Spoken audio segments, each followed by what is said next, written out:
izo nzozi zawe zizashoboka ariko nuzizera ntabwo dukunda gusoma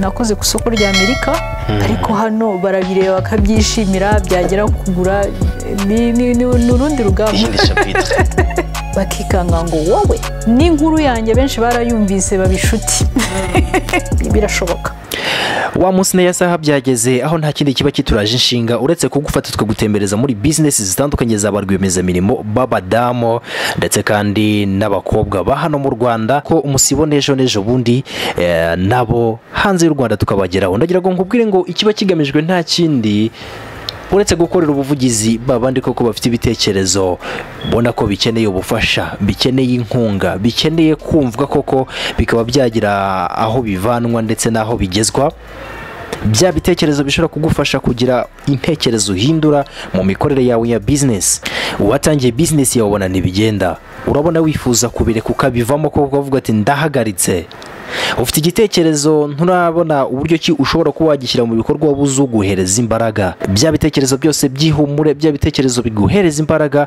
nta handi ugomba kubivana ni hano kuri Women TV tuba twasashe inzobe koko tukaganiriza abarwemeza mirimo byashobokeye kandi koko baba bitangira ubuhamya uyu munsi uwo mubona kuri kamera zacu yaratinyutse aravuga ngo nyuma yuko nkunze gushushanya nyuma yuko mbishoboye nyuma yuko ari impano yanjye reka ndebe uburyo nabibyazamo umusaruro igitekerezo kirakura icyari inzozi kiraguka icyari impano kibyara uruganda uyu munsi nka Women TV uyu munsi turi mu ruganda rwa Glow Creation turi kumwe n'umuyobozi akaba ari nawe kandi warushinze aratangira twibwira tubashe kumenya ni muntu ki ese Glow Creation yo ihagaze ite mu bijyanye n'imikorere amavuna amavuko yayo nayahe tuguhaye ikaze kuri Women TV. murakoze kubw'ubutumire Yes. nitwa Kamanzi Uwizera Gloria abenshi banzi ku mazina ya Gloria rero nkabanyobora ikigo nashinze cyitwa Glow Creations ni igice cy'izina ryanjye Creations mu Kinyarwanda bishatse kuvuga ibihangano ndumva ari ryo jambo numva nzi rero tukaba tumaze igihe kitari gitoya turi mu byo mu bintu bitandukanye n'ubukorikori ariko navuga ko biri mu bukorikori ariko bikajyanira n'amatishu imyenda ndaza kubisobanura neza mu kanya urakoze cyane twishimiye kwakira Kamanzi Gloria kuri Women TV ariko tunatangira n'ubundi mu bijyanye n'imikorere yawe reka tube turetse gato kujya kuri Glow Creation ahubwo duhere kuri Gloria nk'umugore muri business ariko noneho nk'umugore mu buzima busanzwe Gloria ni muntu ki ujya wibwira abantu kuri muntu ki mu magambo make Gloria ni umutegarugori ukiri muto usanzwe akenshi nkunze kugaragara nk'usanzwe nta bintu byinshi cyane ikindi ndi umuntu ukunda akazi cyane ndi umuntu ukunda umurimo cyane ni ibintu natojwe kuva nkiri mutoya n'ababyeyi banjye nkiga nkunda no gukora ubushakashatsi nkunda gushaka udushya mu mikino ibintu bitandukanye ndumva aricyo navuga yego nkibona mu bucuruzi nkora biranshimisha gukora ibikorwa bitandukanye atari by'ubucuruzi gusa nkunze no kuba no mu bikorwa by'ubukorerabushake aho mfasha urubyiruko aho mfasha n'abamama nkabaha ubutumwa bwo kubaremamo icyizere nkunda siporo ukunda gukora iyi siporo Glow kwiruka ariko ubundi nkunda kugenda ku igare hari imikino nagiye nkina ariko itaba hano mu Rwanda nagiye nkinira hanze nasanze mfite icyo kintu cyo kwiga vuba imikino iyo nawukunze ndawimenyereza ni ibintu byo kwidagadura kubyina kwishimisha ibyo nabyo birakenewe kandi nkakunda n'ibintu bijyanye n'indimi ngira umugisha wo kugira ngo mbashe kuvuga indimi zitandukanye uvuga nka zingahe Glo icya mbere ururimi rwa mbere mvuga ni Igifaransa icyo navutse mvuga ururimi rwa kabiri ni Ikinyarwanda ururimi rwa gatatu ni Lingala kuba Kinshasa ntibyatinze n'Igiswahili n'ubundi nacyo nari naratangiye kukiga nkivuga iyo mbishaka nigeze kwibona rero mu kindi gihugu nkajya numva ikirimi cyabo ni ikirimi cyo muri Senegal bakita Kiwolof navugagamo gike nkivanga n'Igifaransa ariko nkacyumva ntabwo nkibuka neza ariko ndi kugenda nkibutsa kuko nanagikumbuye yego natangiye no kwiga Icyesipanyol kuko aho narindi Icyesipanyol kirakoreshwa cyane asanze nari n'ururimi rusa nkaho rwegerana n'Igifaransa gato zimaze kuba 7 ubu ndi ku Cyarabu ndi ku Cyarabu kuko nkora n'Abarabu so nkunda indimi tukiri aho ngaho kumenya indimi zitandukanye nimwe muri factors zituma rwiyemezamirimo ashobora kuba successful ku isoko ry'umurimo kuri jewe yego kuko indimi zituma duhura n'abantu byabaye inzozi zanjye akenshi zo kugenda isi kandi iyo nzozi yanjye yarabaye ndabyibuka nabibwiraga n'abavandimwe banjye nkababwira nzagenda isi yarayigenze ubwo rero nsanga ururimi ni ikintu cyangombwa cyane kugira ngo rero umuntu agere ku kintu yifuza birashoboka nshobora kutabona ibyo nkeneye hano ku rwego rw'igihugu bigasaba ko njya mu kindi gihugu yaba ibicuruzwa cyangwa se yaba serivisi yaba ushaka gufashwa ku kintu runaka kizamfasha kugira ngo nanjye ubwanjye ntere intambwe nziza harya wavukiye he navukiye mu Bubiligi wavukiye mu Bubiligi Ububiligi rero ku muntu ukunda ibintu by'imyidagaduro ukunda gukora ubushakashatsi ukunda siporo gukora ibikorwa by'ubukoranabushake uza kwisanga wagiye mu bijyanye n'ubugeni ndetse n'ubukorikori ayo mateka yose uyahuje agiriye inkomoko by'umwihariko umuntu wavukiye mu Bubiligi tukaba turi gusanga uyu munsi akora made in Rwanda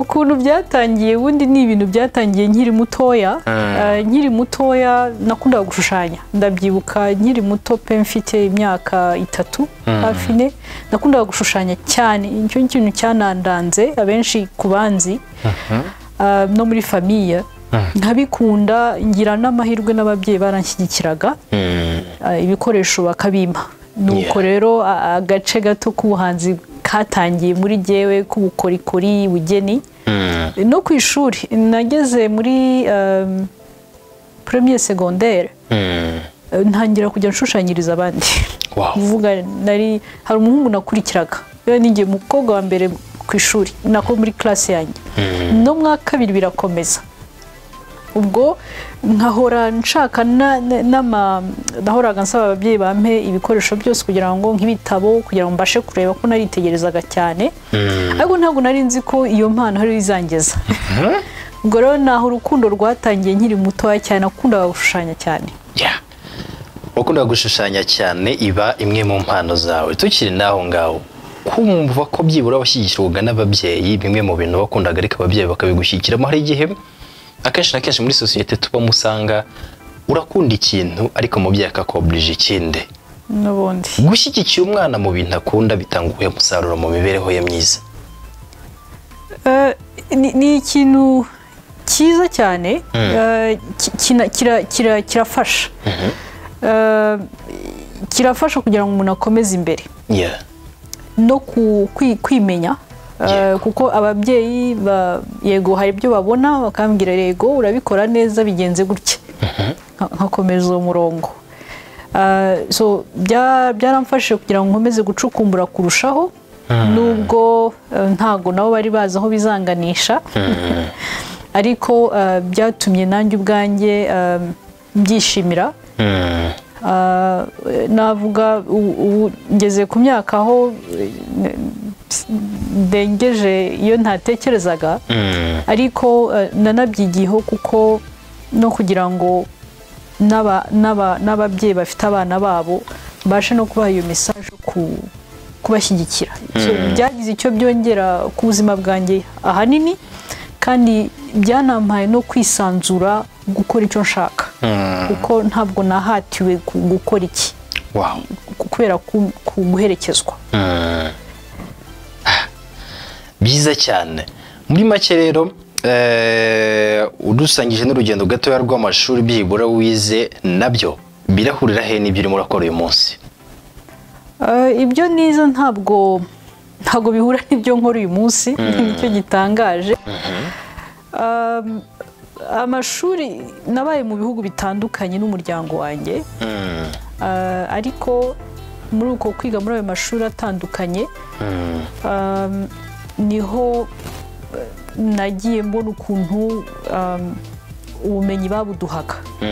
Noneho icyo gihe wasangaga n'amashuri akenshi bibanda ku bintu bigendanye n'ibigezweho. Yego. Ubwo rero nkakurikira ibigezweho. Yego. Nageze muri secondaire biba ngombwa ko niga iby'ubucuruzi kuko ni ibintu biri mu maraso ya famiye kuva kuri sogokuru. Bikurikira mama bari abacuruzi. Ego. Ubu nawe wakoraga wumva ko ushobora kuzaba umucuruzi? Babintojeje hakiri kare. Kumwe wavaga ku ishuri vakansi yanjye menshi narabafashaga. Natangiye kubafasha mfite imyaka 12 mu bikorwa byabo by'ubucuruzi. Si jyewe gusa n'abarumuna banjye bose twese twarakoranye. Ubwo rero naho rero twasanze ko ari byiza, nibwo rero natangiye kwiga iby'ubucuruzi, ariko na cya gice cy'ubugeni nacyo ngikoraho, ariko icyo gihe ntabwo amashuri y'ubugeni yari ahari, yari yo mbogamizi. Kandi bitewe ko twari twanagarutse no mu Rwanda, twagarutse mu Rwanda mbere y'intambara. Yego. Rero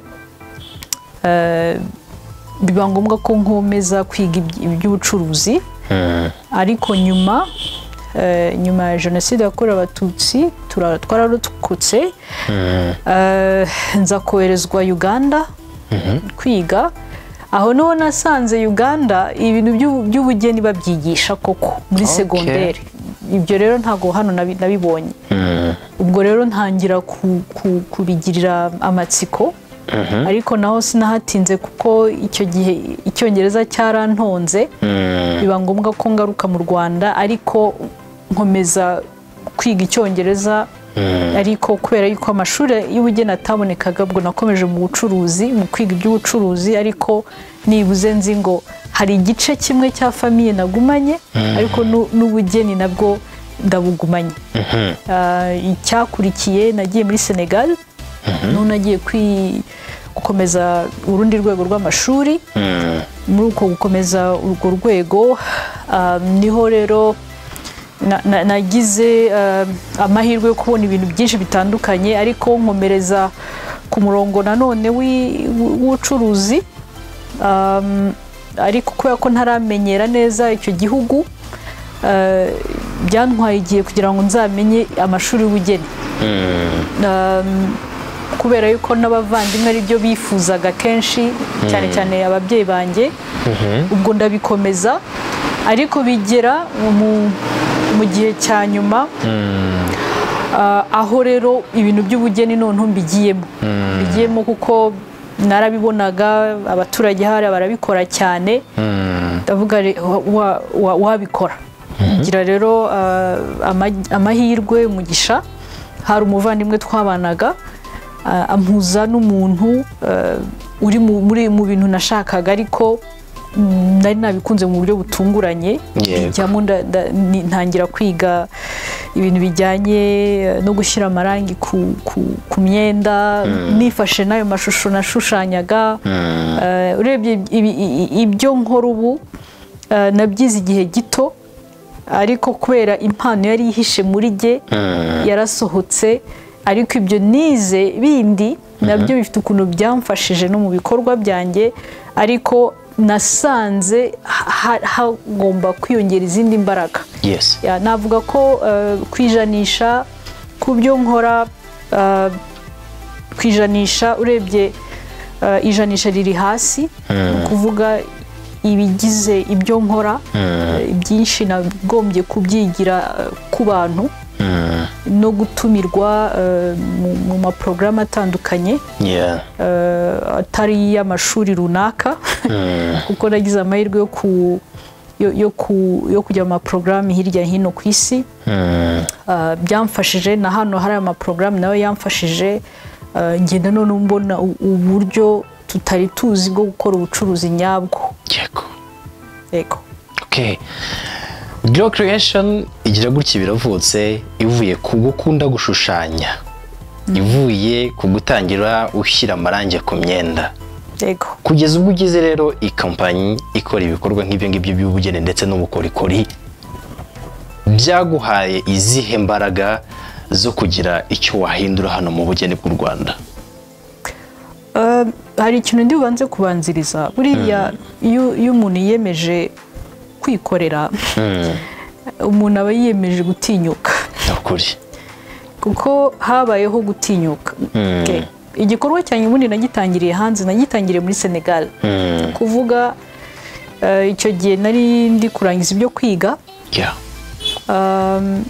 Ndi kurangiza ibyo kwiga, ndavuga no, mbona kubona akazi muri Senegal biragoye. Natekereza se nakora iki, nkumva muri iki kintu cyo gukora kirahari. Ubwo rero habayeho, maze kumva ko hari icyo nshobora gukora, nibwo nagize ikintu cyo gutinyuka. Kiriya gihugu nabayemo cyanamfashije no gutinyuka cyane, kuko imico ya hariya n'iya hano iratandukanye cyane. Usanga abantu bafungutse, usanga abantu bisanzuye cyane.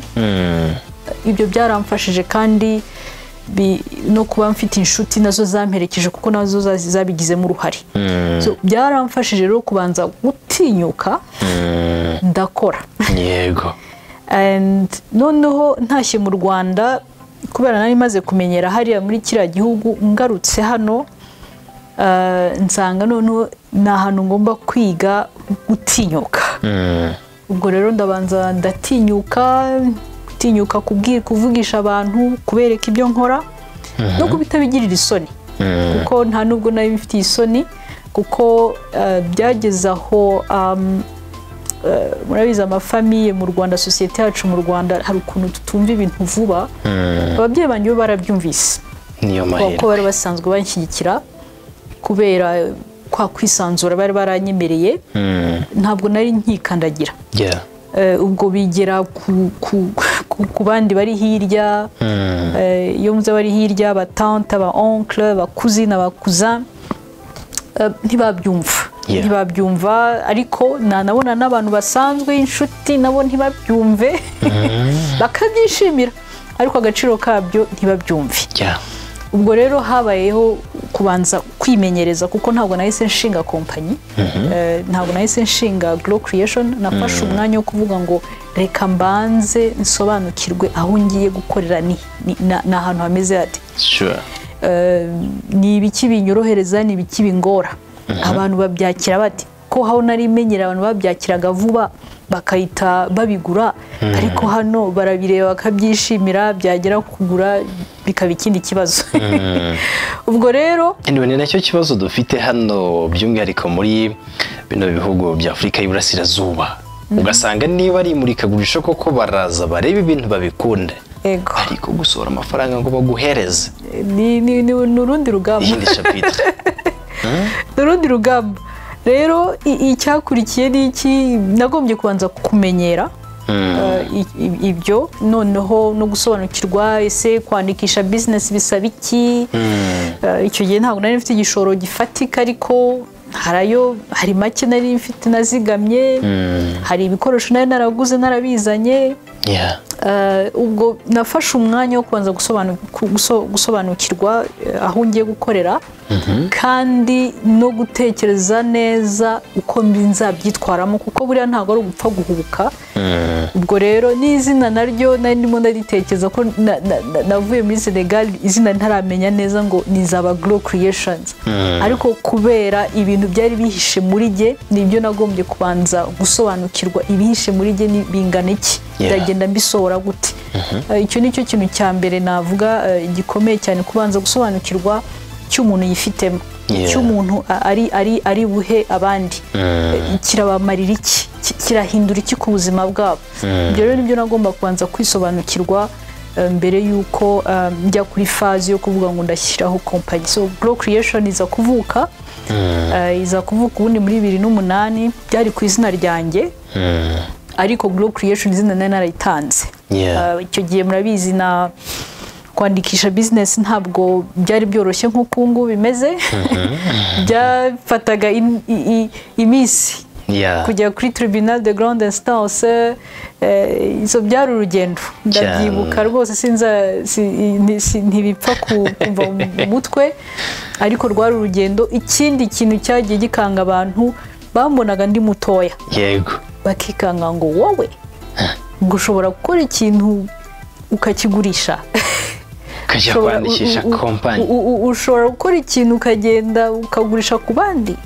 Ntabwo byari ibintu abantu bamenyereye kubona umukobwa ukiri muto, icyo gihe nari muto pe. Hari ikibazo ahubwo cyo kuvuga ngo tuzi ko hanze hari ikiganiro mperutse kureba cy'umwe mu badamu bavuga buryo ki yagiye muri Leta Zunze Ubumwe z'Abarabu, ariko ibyamubaho iyo byumvise yarafunzwe inshuro zirenze 3 mu rugendo kugira ngo agaruke nabwo azafunzwe, kuko n'ubundi yagiye mu nzira zitemewe. Kugira ngo afungurwe bigomba yuko agomba kuryamana n'abari bamufunze. Hanze hari iki gituma urubyiruko muri iyi minsi twumva ko ariho dushyize iki intekerezo zacu? Rero nanjye wabaye hanze, buriya gahunda yo hanze umuntu yazihaho intego zitandukanye. Ntabwo ari byo nashishikariza, ariko biterwa n'abafite n'ubushobozi. Abavandimwe bafite ubushobozi nabashishikariza kujya kwiga, ariko mu kwiga bakigira no ku bandi ku byo bakoze, uko biteje imbere. Abashaka kujyayo mu bundi buryo butari bwiza rwose, akenshi dukunze kwishinga amabwire tuyitondere, ahubwo twige gushaka amakuru nyayo, ariko umuntu azi intego yihaye cyane. Ndagaruka nanone ku ntego, ikintu cyitwa intego nicyo kidufasha no kwibutsa, ni nacyo kiduha motivation, ni nacyo kidusunika kitwibutsa ndi kugana hariya. Umuntu ntiyishyireho umutego wo kuvuga ngo oya nzabashi, oya tekereza kuri bya bintu, utekereza kuri mu cyongereza avuga ngo dare to dream, kuko ni wowe urote, kuko izo nzozi zawe zizashoboka, ariko nuzizera, ni ukuvuga zikabye. Njyewe njya nkabya inzozi, mbere baransekaga nkazikabya pe, bakambwira ko se kubona turi muri iyi situation urabona uzabigenza gute. Ndabyibuka nabwiye famille yanjye nzagenda isi, ngo n'ubu uzagenda gute kandi ubona situation turi nzagenda isi, kandi narayigenze nta n'igiceri cyabo. Kubera iki? Kubera ibitekerezo byanjye n'icyo niyemeje gukora. Ngikitekereje cyo gushyize muri cyo cyabaga kingana kose, sinarebaga ubuto bwanjye, sinarebaga ubushobozi bwanjye buto, nakabyaga inzozi, ibintu nkanabivugana na confidence, nzagenda isi, nkabivugana sinzi n'ishema. Nakubwiye kubera ibi byo kwikorera nabonye indi myuga ashobora kujyamo. Wabonye andi marembo y'amahirwe y'ibintu ushobora kuzakora. Glow Creation yikoresha, nkajya mu bindi rwose bishyigikira Glow Creation, ariko by'amaserivisi, ariko bitatwara umwanya munini. ubwo rero biha intego bagira inzozi nzima kandi bazizere bazizirikane ku mutima banandike kuko ni ngombwa no kwandika kugira ngo umuntu yibutse. ari nako turi kuganira ku bijyanye n'imikorere ndetse n'imizamukire mu iterambere. uyu munsi rero dufite ikibazo cy'umugore uri hariya hasi urimo uratekereza, afite inzozi nyinshi mu mutwe akabona kuzikabya ntabwo bimushobokera kuko agifite barriere y'igishoro. tukagira na wa wundi ufite amafaranga ye ariko akavuga ngo ese nzakora iki ko mbona ibintu byose abantu babikoze kubera ko Kamariza nawe yagiye gucuruza imyenda na Margarita azavuga ngo uzi ko buriya kuko Kamariza yahagiye hari byo bishoboka. Kuki batazatekereza nka Kamanzi bavuge ngo kuko nzi gushushanya, ni iki cyava mu gushushanya, ni iki kizatuma ntazashushanya amatablo ngo nanjye nirirwe nyatambagiza cyangwa se baze kuyareba, ahubwo ni iki gishyashya nakoramo. Abo bantu babiri rero bakeneye inama zivuye kuri Gloria, zirabizihe rero abankurikira ndagerageza ariko reka ntangirire ku bafite amafaranga. Abanyamafaranga rero bagomba kugerageza kureba kurushaho, kwitegereza kurushaho, kuko amahirwe arahari pe. njya numva ukuntu abantu barira ko nta kazi, gute se nta kazi? ni kwa kundi twamenyereye utuntu duto. Amakuru umuntu ashobora kuyabona mu buryo butandukanye. Ubu hasigaye harabonetse porogaramu zitandukanye ku isi no muri Afurika zerekana uko abandi bacuruzi bakora, ibyo abandi bari gukora nk'ibitekerezo. ubwo rero abantu bashakisha bifashishije imbuga, bashaka amakuru, bacukumbure. muri uko gucukumbura nibyo bizabafasha kumenya ibi nabigenza gutya. cya kabiri ni ibintu tutagira ahangaha, ariko mu gihe cya vuba nibwira mu myaka mikeya izo serivisi zaba zihari. Serivisi z'ubujyanama ziba zafasha, ariko nazo ntabwo dufite umuco wo kuzishyura. ngo ni ikindi kibazo. So niba abantu badashaka kuzishyura, ntibashaka amakuru ku mbuga zitandukanye. Ikindi banegere n'abandi bacuruzi. Buriya tuba dufite n'abandi bacuruzi bazi gucukumbura, habeho ibintu by'ibiganiro, kuko iyo habaye kuganirana hagati yacu, nshobora kwigira ikintu ku wundi nkanasangiza n'amakuru, nkabumvisha yuko amahirwe ahari. So no gushaka amakuru, ayo makuru rero niyo azabaherekeza no kumenya, kubasha gukora isesengura kuri iri soko ryacu y'ukuntu hari ibintu bibura n'ibikeneye gukorwaho. Ngaruke rero ku muntu wifitiye amafaranga, bambe ku muntu wifitiye ibitekerezo bye ariko ufite barriere y'igishoro. Birashoboka mu buryo butandukanye. Bishoboka biti?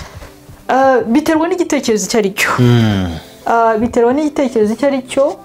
Hari ibitekerezo nk'ubu hari za porogaramu zaje, navuga nk'abantu bakoresha ikoranabuhanga.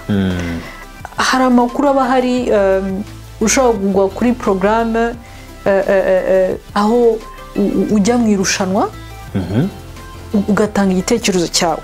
Icyo gitekerezo cyawe ugasanga ubonye support igufasha. Ngenzi amaporogaramu mu Rwanda abikora, yabitangiye, ariko n'ibintu tutaramenyera. Mumva biracyagaruka kuri cya kintu cy'amakuru. Biracyagaruka ku makuru. Ikindi hari ukuntu ushobora kuba ufite icyo gitekerezo ariko ugashaka amakuru, ese watangira n'amafaranga make gute? Yego.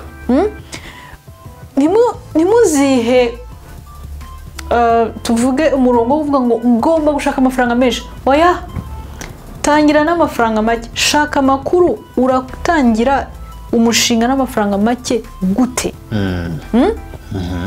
Noneho ukora ubushakashatsi urebe se ninkora bino biratanga iki? Yego. Ikindi buriya biterwa na buri wese uko abishoboye. Hari nk'umuntu ashobora kuvuga ngo reka mbe nkora akandi kazi mpembwe ariko nzigame, akazigama. Ubwo rero habaho gushaka ibiraka kugira ngo ugende ukusanya amafaranga make azagufasha gutangira cya gitekerezo. Ntabwo nawukuraja banki. kubera iki? Niba ufite igitekerezo ntuzirukire banki, aho ubu witeze umutego ukomeye. None se banki uzayemeza gute ko igitekerezo ibintu bizagenda kuri iri soko? Izagusaba ibintu bitandukanye ko na banki nayo ifite amabwiriza runaka agenderaho. Urumva turacyafite ibibazo rero ku muntu w'umusore cyangwa se nk'umugifite mu myaka 22 n'itatu, arahagurutse aravuze ngo rero ngiye gukorera ku buzima bwanjye. Haraje yabonye cya kiraka kizajya kimuhemba 60,000, aratekereza ko azakora mu buzima, agakodesha inzu kuko ari ahantu atari iwabo, akarya saving za project rero y'ahazaza. Yakwemera akihangana akareba umuvandimwe aba ari kubaho. Ntabwo bicyoroshye bro. Ndabizi ntabwo bicyoroshye. Ntabwo twese dufite ibibazo kimwe. Hari abo ntaheruka biragoye. Hari ibibazo umuntu agomba kwibaza akisubiza, akanakora n'imibare. Kareba yego nako kazi yemeye gukora koko azabasha kuzigama amafaranga angana. None se nitutemere ko kuvuga ngo kandi keza kabi kaduhesha keza. Buriya n'akabitwanga dushobora kugasuzugura tutazi ko hari aho dushobora nibuze gukemura ikibazo tutari kuzakemura n'ubufasha bw'abandi. Yes, turi kuri rero tuvuga ubundi Glow Creation ikora iki? Ikora iti? Glow Creations, uko nabivuze, Glow Creation igice cy'izina ryanjye Gloria. Glow Creations, ibihangano Creations. Kubera yuko nakunze ibintu bijyanye n'imyambarire n'amatishu, reka mvuga amatishu muri rusange, ni ibintu bikiri bishya mu Rwanda. Ni ibintu nabikunze kubera ko nari mfite iyo mpano yo gushushanya. Nabonye ari ibintu byuzuzanya. Twebwe rero icyo dukora, dushyira amashusho ku myenda nk'uko mubibona kuri iki gitambaro. Ni amashusho tuba twateguye tukashyiraho na tekinike zitandukanye zo gushyiraho amarangi. Biragaragara neza cyane. Dukoresha tekinike zitandukanye, n'ibyo nambaye n'icya kimwe. Kigali Rwanda babasha kwibona. Hari indi tekinike dukoresha yitwa batik. Batik just ntabwo iri muri ibi ngibi, ariko mu gihe cya vuba cyane tugiye kubigarura. Yego. Kuko ni ibintu byihariye, bifite umwihariko wihariye. Abenshi ni nacyo banatumenyeyeho. Nicyo batumenyeyeho. Urebye ni umwenda dufata, murabona nk'uyu mupira tugashyiraho amarangi. Hari abazi ibi bitenge byavaga Bujumbura na biriya by'amabubu, ari amatishu y'amabubu. Buriya yari umweru. Oh yes, ntabwo ntekereza ko biza biri. Oya, just aho nabaga nibyo bakora. Bafata imyenda y'umweru bakayitera amarangi. Rero mu Cyongereza dukora icyo twita textile design and printing.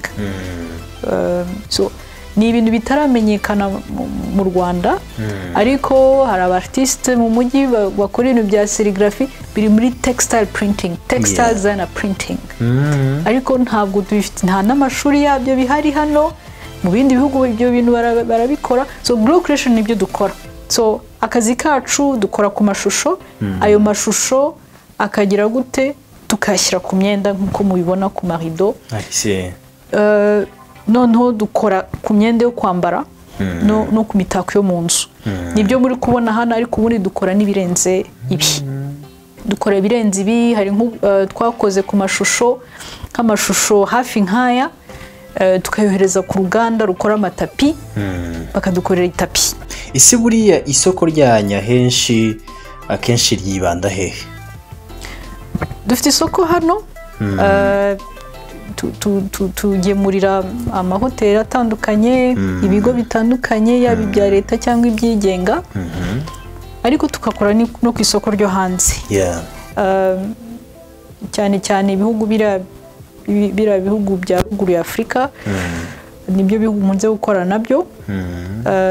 Nakoze no ku isoko ry'Ubuyapani igihe gitoya, nakoze ku isoko rya Amerika nacyo gihe runaka.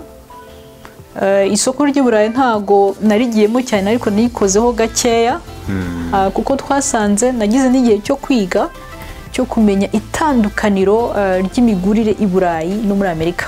Ubwo rero nasanze rero hari ibyo tugomba guhindura tukabigenza dutya, ariko ubu twagiye twibanda cyane ku isoko ryo mu Rwanda, kuvaho Made in Rwanda yagiriye imbaraga kurushaho. Ariko ngo murahenda. Niba duhenda, ikibazo umuntu agomba kubera iki bihenda. Birahenda kuko ibikoresho byinshi bitabonekera nta kindi. Icyifuzo cy'igisubizo kiraba ikihe? Niba bimwe mu bituma icyo kibazo twarakibonye, kandi n'abacuruzi dukorana batugemurira, usanga nabe hari imbaraga zabo hariho zihagarikiye. Nk'uku ku giti cyacu nkatwe nka Grow Creations, twebwe twitabaje izindi mbaraga mu nshuti zacu za Grow Creations hanze y'igihugu. Ubwo abagore bakora business bamenye no kugira inshuti, gukora ubushuti. Abakiriya benshi banjye bose benshi nagize babaye inshuti. Wow. N'inkuru yanjye benshi barayumvise babishuti. Bazumva n'ingi barushaho kuba inshuti cyane. Noneho rero byaradufashije. Ubwo rero kuko tuba turi gushaka n'igishoro, ntabwo nshaka igishoro hano, mba ngishaka no hanze. Hari umurongo ngenderwaho kugira ngo nyabone. Ariko turateganya kugira ngo igituma ibintu bihenda mu gihe kiri imbere kidatinze, tuzabibona ibikoresho tukagira stock yabyo, ku buryo dushobora no kugira na stock tugurisha no kuri bagenzi bacu. Bakoze cyane, kuko twasanze tugomba gushyigikirana. Ni ukuri. Nk'uko n'abandi bagiye batugurishiriza, hari uko tujya dushyigikirana hagati yacu, ariko ntabwo bihagije.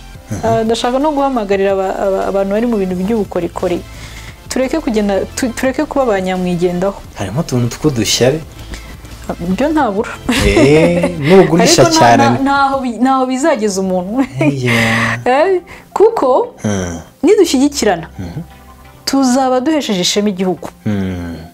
Buriya Senegal ikintu nabakundiye, barashyigikirana, ntago ngo ajya gusenya icyo akora cyose abashaka kugira ngo idarapo y'igihugu cye izamuke. Ntabwo yitekerezaho ubwe, atekereza kugirira neza mugenzi we akamushyigikira, noneho kugira ngo bagaragare neza.